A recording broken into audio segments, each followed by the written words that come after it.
अस्सलाम वालेकुम फ्रेंड्स, हाज़िर हूँ एक नई रेसिपी के साथ। और आज हमने बहुत ही ज़बरदस्त चटपटी डिश बनाई, वो भी रात की बची हुई रोटियों से। तो ये ज़बरदस्त सी रेसिपी हमने कैसे बनाई, चलिए आपके साथ शेयर करूँ।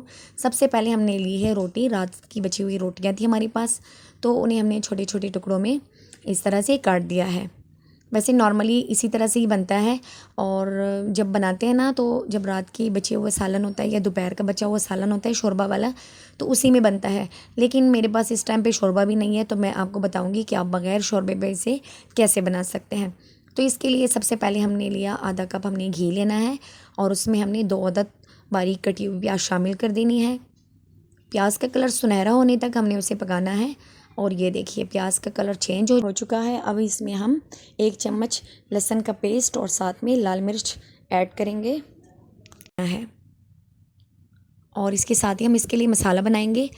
मसाले के लिए गरम मसाला है मेरे पास, खड़ा मसाला, जिसमें काली मिर्च, ज़ीरा, दालचीनी और थोड़ी सी छोटी इलायची है।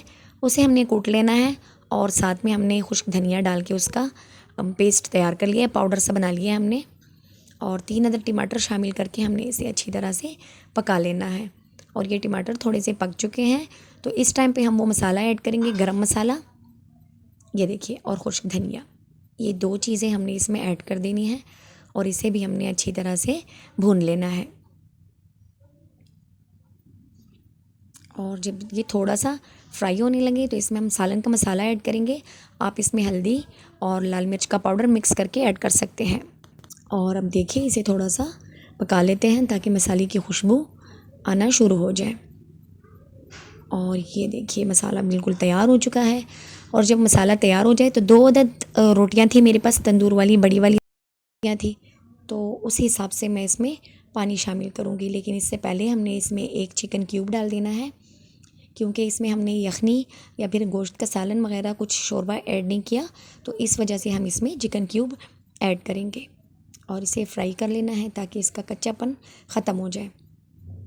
और जैसे ही आपको लगे कि मसाला बिल्कुल स्मूथ हो चुका है, तो इसके बाद हम इसमें पानी शामिल करेंगे। तकरीबन 2 से 2.5 गिलास मैंने इसमें पानी शामिल कर दिया है।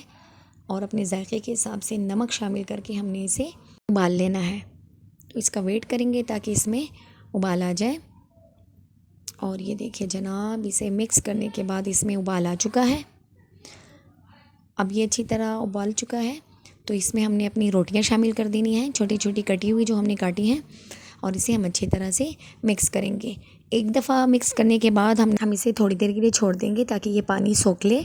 और फिर थोड़ी देर के बाद इसमें हमने दोबारा चम्मच चलाना है। तो इसे मिक्स करके थोड़ा सा छोड़ देते हैं, और उसके बाद दोबारा इसमें चम्मच चलाएंगे तकरीबन 1 से 1.5 मिनट के बाद। तो ये देखिए 1 मिनट का टाइम हो चुका है, और पानी अच्छी तरह से इसमें जज़्ब हो चुका है। अब एक दफ़ा चम्मच चलाएंगे और दोबारा से थोड़ी देर के लिए छोड़ दें, और ऑयल के सेपरेट होने तक हमने इसे पकाना है। और ये देखिए थोड़ी ही देर में, तकरीबन 15 से 30 सेकंड में ही इसमें से ऑयल निकल आया है।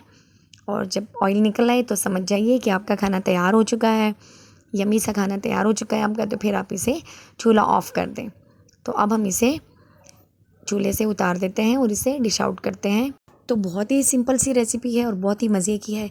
एक तो रिस्क ज़ाया नहीं होगा, और दूसरा ये कि इससे आपको खा के मज़ा भी आएगा। तो एक दफ़ा ज़रूर ट्राई कीजिएगा। रोटियों को ज़ाया करने से पहले सोच लीजिएगा कि आप इससे क्या बना सकते हैं। बहुत ही यमी सा हमारा ये खाना तैयार है।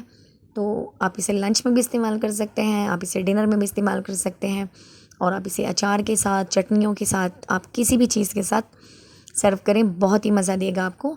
तो आसान सी रेसिपी थी। अगर आपको अच्छी लगी है तो हमारे चैनल को सब्सक्राइब करें। यहाँ पर ऐसी बहुत सारी वीडियोस हैं आपके लिए, जिसे आप बहुत कुछ सीख सकते हैं।